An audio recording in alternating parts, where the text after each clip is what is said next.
through LIC's earnings, which have been strong. Harsh, but can you give us more details here? Well, yes, absolutely. LIC reported a 49% jump in profit after tax, but that's rarely the metric one sees when it comes to life insurers. So let me first talk about the top line number itself, which expanded by roughly 5% on a year-on-year basis. Not much to show in terms of that top line, but nonetheless, for LIC, they've been able to maintain at least their market share, which is a positive. Very quickly moving on with regard to their VNB margins, which is more appropriate in terms of the profitability metric when you look at life insurance companies. That number has jumped significantly. It came in at around 15.5%, 16% in Q2. It's jumped to 20% in Q3. Overall, for the full year, it's come in at 16.5%. So very, very strong number in terms of that VNB margin. The margin has improved, profitability metrics has improved because they've sold more of non-par products, which is the more profitable product for LIC. In fact, non-par as a percentage of premium growth grew by 49% on a year-on-year basis. So very impressive number overall in terms of non-par. It's been a solid quarter, and they had guided for a very solid second half of this financial year. Of course, we'll speak with the management later today to get more insights on that result. But otherwise, overall, it was quite a beat with regard to the broad metrics in terms of numbers. All right, Harsh, thanks for getting us that in-depth analysis on LIC. But Gaurang, I come to you on this one. The insurance space has not exactly been an amazing place to put your investments in over the last few years. LIC, not notwithstanding, I'm talking about the other private life insurers.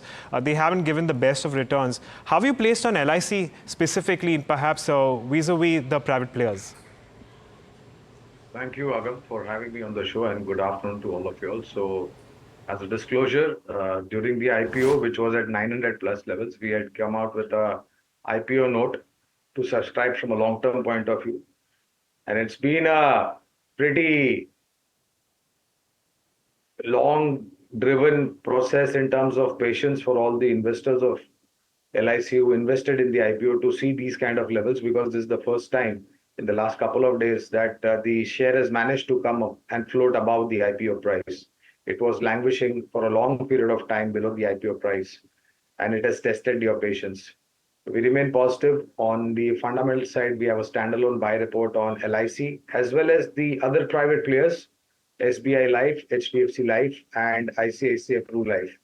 Things have changed, Agam, over a period of time, especially now. Wisdom has grown to a great extent amongst all those individuals who are seeking to take term policy.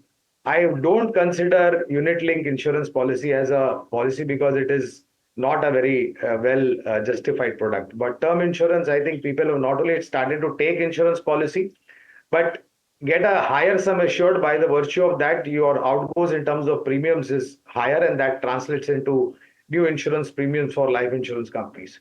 It will take a while because this is a process. Wisdom has just started to, wake up on the brighter side for all the individuals. Earlier, we used to buy an insurance policy to save tax. Now, people are buying insurance policy so that in case if something has to happen to them, their dependents or family members would be taken care of. Okay. All right. So that's your view on the insurance space, and specifically in this case, life insurance corp. But we shift focus.